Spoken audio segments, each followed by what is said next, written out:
Good evening guys, welcome to my new video. तो जैसे कि इससे पहले मैं आप लोगों को बियर के बारे में एक्सप्लेन कर चुका हूं, तो आज मैं एक नया टॉपिक लेके आ गया, वाइन। हाँ गाइस, मेरे हाथ में ये जो बुक देख रहे हो आप लोग, इट्स ऑल अबाउट वाइन। तो ये बुक मुझे मिला था जब भी मैं बार्टेनिंग स्कूल में था। मुझे एक अपॉर्चुनिटी मिला था एक मास्टर क्लास अटेंड करने का, मिस्टर जिमी राइडर सर का, ये जो वाइन सोमिलियर। तो वहाँ से मुझे बहुत कुछ सीखने को मिला वाइन के बारे में। उसके बाद मैंने अपना रिसर्च किया इंटरनेट पे, एंड जो भी मेरा बार्टेनिंग स्कूल में भी वाइन के बारे में सिखाया। तो मेरे पास जो भी नॉलेज है वाइन के बारे में, तो मैं उसको आपके सामने रखना चाहूंगा शॉर्ट एंड सिंपल में, ताकि आपको भी थोड़ा बहुत नॉलेज हो जाए। वैसे तो वाइन अपने आप में एक बड़ा सब्जेक्ट है, बट मैं शॉर्ट एंड सिंपल करके आपके सामने रखना चाहूंगा ताकि आपको अच्छे से समझ में आए। तो गाइस, वाइन ये वर्ड सुनते ही हमारे दिमाग में पहले आ जाता है एक वर्ड, जो कि है क्लास। हाँ गाइस, अगर कोई रेस्टोरेंट में या किधर भी कोई इंसान या कोई कपल बैठ के वाइन पी रहा है, तो उसका आसपास के लोग उनको एक अलग ही नजर से देखते हैं। हाँ गाइस, तो वाइन अपने आप में एक क्लास शो करता है, एक स्टैंडर्ड कैरी करता है। तो ये वाइन है क्या, कैसे बनता है, इसका प्रोडक्शन प्रोसेस क्या है, कितने टाइप का वाइन है, ये सब चीज मैं डिटेल में आपको बताने वाला हूँ आगे। तो स्टार्ट करते हैं, व्हाट इज वाइन। वाइन क्या है?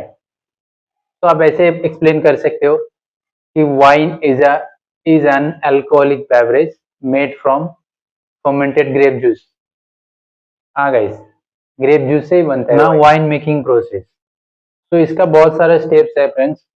तो मैं स्टेप बाय स्टेप आपको बताऊंगा। पहला स्टेप है plantation of A wine stock. Wine stock मतलब अंगूर का रूट, जो पेड़ रहते हैं, अंगूर का जो पेड़ रहता है उसका रूट। इसका बहुत सारे प्रजाति का रूट रहता है। इसमें एक प्रजाति है जिसका नाम है विथिस विनिफेरा। हाँ गाइस, ये प्रजाति का जो रूट रहता है उसमें से जो पेड़ उगता है, जो वाइन ग्रो होता है, उससे जो ग्रेप बनता है, उससे ही वाइन बनता है। तो पहले प्लांट किया जाता है, जो वाइन मेकर रहते हैं वो जो भी वाइन स्टॉक है उसको प्लांट करते हैं वाइन यार्ड में। उसके बाद वो धीरे धीरे ग्रो होता है। ग्रो होने के बाद उससे फिर ग्रेप का बंच निकलता है। अभी वाइन मेकर के ऊपर डिपेंड करता है उसको ग्रेप को कितना दिन तक पकाना है, कितना दिन रखना है, कभी हार्वेस्ट करना है। सेकेंड स्टेप होता है हार्वेस्टिंग।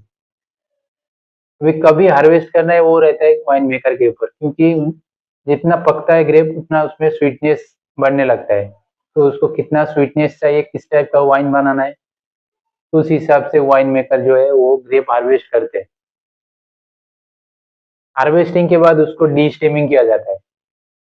डी स्टेमिंग मतलब जो टहनी रहता है फ्रूट का, उसको टहनी को फ्रूट से अलग किया जाता है।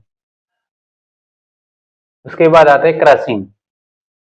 अभी क्रशिंग जो भी ट्रेडिशनल प्रोसेस है, आप लोग बहुत सारे मूवीज में देखे रहेंगे कि पैर में दबा के जम कर करके उसका जूस निकाला जाता है, क्रश किया जाता था ग्रेप्स को।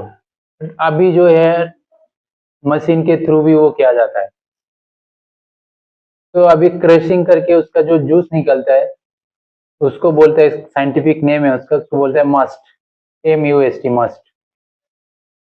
उसके बाद नेक्स्ट स्टेप आता है फर्मेंटेशन, एल्कोहलिक फर्मेंटेशन।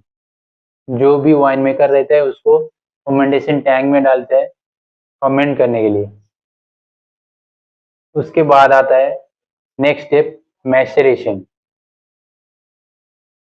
मैशरेशन में जो भी स्किन रहता है उसको दबाया जाता है जूस के अंदर, ताकि जो स्किन में कलर है और टैनिन है वो उसमें जूस में आ जाए। मैशरेशन के बाद नेक्स्ट स्टेप आता है रैकिंग। तो जो फर्मेंट होने के बाद जो फर्मेंटेड ग्रेप जूस रहता है उसमें बहुत सारे सेडिमेंट्स रहते हैं। उसमें जो ईस्ट ऐड किया गया था फर्मेंटेशन के लिए, तो वो ईस्ट शुगर खाने के बाद कुछ ईस्ट मर जाता है, तो उसका जो डेड बॉडी है ऊपर तैरने लगता है जूस के ऊपर। तो उसको हम लोग बोलते हैं लीस, LESS, लीस। तो ये जो लीस है इसको जूस से सेपरेट करने के लिए इसको रैकिंग किया जाता है। तो एक कास्ट से दूसरे कास्ट में इसको ट्रांसफर किया जाता है, ताकि जो भी सेडिमेंट्स है, जो भी लीस है, उसको जूस से अलग किया जाए। उसके बाद नेक्स्ट स्टेप आता है मैलोलैक्टिक फर्मेंटेशन। हाँ गाइस, ये एक फर्मेंटेशन है जो कि नेचुरल बैक्टीरिया जो जूस में रहता है उसके प्रेजेंट में होता है। उसके रहने की वजह से, जूस में नेचुरल बैक्टीरिया रहने की वजह से उसमें जो मैलिक एसिड रहता है जो कि हर्ष है, तो वो कन्वर्ट हो जाता है लैक्टिक एसिड में जो कि सॉफ्ट एंड स्मूथ रहता है। ये होता है मैलोलैक्टिक फर्मेंटेशन। तो मैलोलैक्टिक फर्मेंटेशन के बाद फिर से उसको क्लैरिफाई किया जाता है जिसको बोलता है स्टेबलाइजेशन। फिर से उसको दूसरे कास्ट में ट्रांसफर किया जाता है उसको क्लैरिफाई करने के लिए। ये स्टेप को बोला जाता है स्टेबलाइजेशन। इसके बाद नेक्स्ट स्टेप आता है मैच्योरेशन।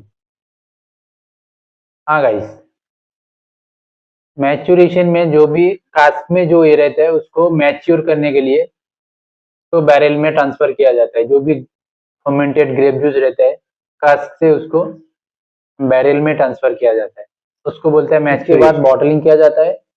उसके बाद नेक्स्ट स्टेप होता है टेस्टिंग द वाइन। तो ये हो गया प्रोडक्शन प्रोसेस। अभी नेक्स्ट है टाइप्स ऑफ वाइन। तो टाइप्स ऑफ वाइन में आता है रेड वाइन, व्हाइट वाइन, रोजे wine, fortified wine and sparkling wine. तो रेड वाइन क्या है? रेड वाइन किससे बनता है? रेड वाइन जो भी ब्लैक ग्रेप रहता है तो उससे रेड वाइन बनता है।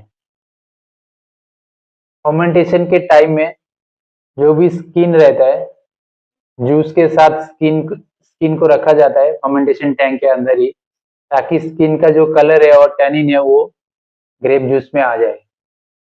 तो स्किन के साथ अगर उसको फर्मेंट किया जाता है तो उसको हम लोग रेड वाइन बोलेंगे।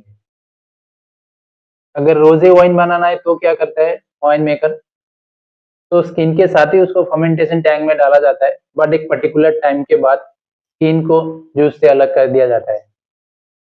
जब भी वाइन मेकर को लगता है हाँ ये कलर परफेक्ट है, ये कलर मुझे चाहिए था, वैसे कलर उनको मिल जाता है, तो उसके बाद एक हल्का पिंकिश कलर आ जाता है, तो उसके बाद जो भी स्किन रहता है वो जूस से अलग कर दिया जाता है। उसके बाद नेक्स्ट आता है व्हाइट वाइन। अभी व्हाइट वाइन जो है वो ब्लैक ग्रेप से भी बन सकता है, व्हाइट ग्रेप से भी बन सकता है। तो इसका जो व्हाइट वाइन रहता है उसमें जो स्किन रहता है उसको जूस से अलग कर दिया जाता है फर्मेंटेशन टैंक में डालने से पहले ही। तो इसमें कुछ कलर नहीं रहता है, व्हाइट कलर का, ट्रांसपेरेंट कलर का रहता है, तो इसलिए इसको व्हाइट वाइन बोला जाता है। तो अभी नेक्स्ट है स्पार्कलिंग वाइन। स्पार्कलिंग वाइन क्या है? जो भी ये टेबल वाइन बनता है, रेड, रोजे या व्हाइट वाइन है, इसमें बाद में फिर ईस्ट ऐड किया जाता है फिर से फर्मेंटेशन के लिए। तो फिर से जब भी वो फर्मेंट होके उसमें जो भी अल्कोहलिक परसेंटेज भी उसका बढ़ता है और उसमें CO2 भी जनरेट होता है, तो उसको हम लोग बोलेंगे स्पार्कलिंग वाइन। जब भी हम लोग स्पार्कलिंग वाइन का बॉटल खोलते हैं तो एक फीज मिलता है हमें। तो वो फीज इसके वजह से आता है, जो CO2 उसमें जनरेट होता है उसके वजह से वो फीज आता है। और नेक्स्ट है फोर्टिफाइड वाइन। फोर्टिफाइड वाइन क्या है? जो भी ये टेबल वाइन है इसमें बाद में जो न्यूट्रल स्पिरिट रहता है, जो डिस्टिलेशन के बाद मिलता है न्यूट्रल स्पिरिट, उसको ऐड किया जाता है। तो ऐड करने की वजह से इसमें जो ईस्ट रहता है वो मर जाता है और आगे फर्मेंटेशन और नहीं होता है, रुक जाता है। तो उसमें स्वीटनेस ज्यादा रहता है।